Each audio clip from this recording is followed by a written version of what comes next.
Di lokasi kampanye akbar Partai Nasdem dan di hadapan massa yang memenuhi lapangan sepak bola Rancung, Batupat, Kecamatan Muara Satu, Kota Losmoe, Surya Paloh, Ketua Umum Partai Nasdem, menyampaikan orasi politik dari partai politik yang mengusung jargon restorasi tersebut. Sebagai pengusung utama calon Presiden Anies Baswedan, Surya Paloh menginginkan Aceh ke depannya ada perubahan lebih baik.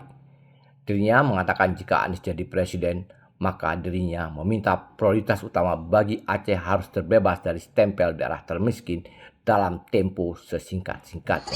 Kenapa Anies? Untuk perubahan.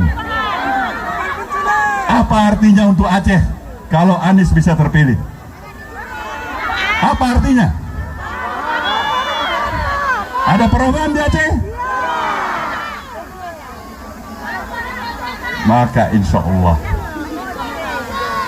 Allah kita memperjuangkan calon presiden kita ini menjadi presiden, saudaraku semuanya.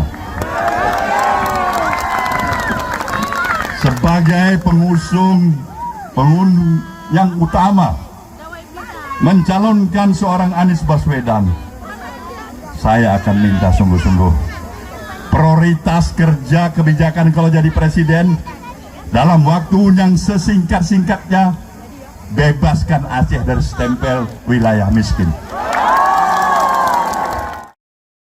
Dari Losmoe, Denny Mutadi melaporkan untuk Puja TV Aceh.